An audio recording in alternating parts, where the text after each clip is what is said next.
કે જો તમે મહેન્દ્રની થાર કાર ખરીદો તો તમારે જેટલી રકમની કાર છે એટલા જ રકમ તમારે ટેક્સ પેટે ભરવા પડે છે અને મતલબ કે તમારી કારની જે કિંમત છે એના કરતાં બમણી રકમ તમારે ચૂકવવી પડે છે। નમસ્કાર। છેલ્લા કેટલાક દિવસોથી કાર ઉપર જે ટેક્સ લાગે છે એની સોશિયલ મીડિયા ઉપર જબરજસ્ત ચર્ચા શરૂ થઈ ગઈ છે।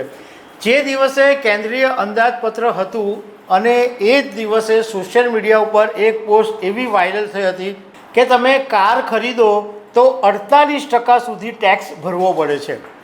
હવે બીજી પણ એક પોસ્ટ સોશિયલ મીડિયામાં વાયરલ થઈ ગઈ છે કે જો તમે મહેન્દ્રની થાર કાર ખરીદો તો તમારે જેટલી રકમની કાર છે એટલા જ રકમ તમારે ટેક્સ પેટે ભરવા પડે છે અને મતલબ કે તમારી કારની જે કિંમત છે એના કરતાં બમણી રકમ તમારે ચૂકવવી પડે છે।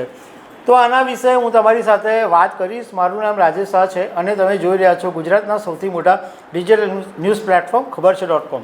જે દિવસે કેન્દ્રીય અંદાજપત્ર હતું અને નિર્મલા સીતારમણ બજેટ રજૂ કરી રહ્યા હતા એ દિવસે સોશિયલ મીડિયા ઉપર એક યુઝર વેંકટ અલ્લાની એક પોસ્ટ વાયરલ થઈ હતી જેમાં એમણે એમ લખ્યું હતું કે XUV 700 કાર જે 14.58 લાખની કાર છે એ ટેક્સ ભરતા 21.59 લાખ રૂપિયા થઈ જાય છે અને એમણે નિર્મલા સીતારમણના નામ સાથે ઉલ્લેખ કરીને એવું લખ્યું હતું કે આવી ઉઘાડી લૂંટ સરકાર ક્યાં સુધી ચલાવશે અને આ બેશરમ વાત છે એવું અલ્લાહે એક્સ પ્લેટફોર્મ પર લખેલું। હવે બીજી એક પોસ્ટ વાયરલ થઈ છે એની અંદર એમ લખવામાં આવ્યું છે કે ધારો કે તમે મહેન્દ્રની થાર કાર જો ખરીદો છો તો તમારે કેટલા રૂપિયા ટેક્સ ભરવો પડે।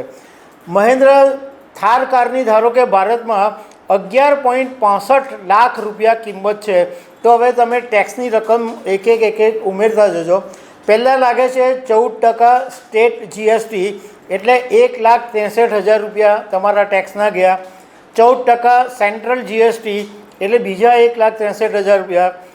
20% સેસ એટલે 2,33,000 રૂપિયા।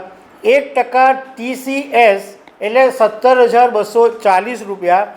રોડ ટેક્સ પેટે તમે 2,19,400 રૂપિયા ભરો છો અને અંદાજિત વીમો તમે ઇન્સ્યોરન્સ લો તો એના 1 લાખ રૂપિયા બધું ગણો તો કારની જે કિંમત છે એ 11.65 લાખવાળી સીધી 20.60 લાખ પર થઈ ગઈ છે અને આ 11 લાખવાળી કાર 21 લાખમાં જ્યારે માણસ ખરીદે છે તો એ પહેલાં તો એણે 30% ઇન્કમ ટેક્સ તો ચૂકવી દીધો છે એટલે 11.65 લાખવાળી કાર એને 21 લાખ રૂપિયામાં પડે છે।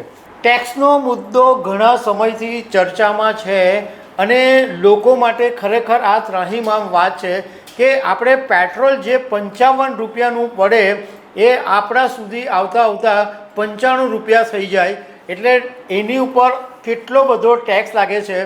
ચલો માની લીધું કે સરકારને ટેક્સની રકમથી દેશમાં વિકાસ કરવાની જરૂર હોય પરંતુ ટેક્સની રકમ કેટલી બધી એટલે એક કાર ખરીદે અને કાર ખરીદવો અત્યારે એક લક્ઝરી નથી, મધ્યમ વર્ગ કે સામાન્ય માણસ પણ ખરીદી રહ્યો છે તો એને ડબલ તો ટેક્સ ભરવો પડે છે। તો આ બાબતે અત્યારે સોશિયલ મીડિયામાં જબરજસ્ત ચર્ચા ચાલે છે અને સરકારે પણ આ વિશે વિચારવાની જરૂર છે। તો દર્શક મિત્રો આવી અનેક વાતો સાથે અમે તમને મળતા રહીશું। Thank you very much.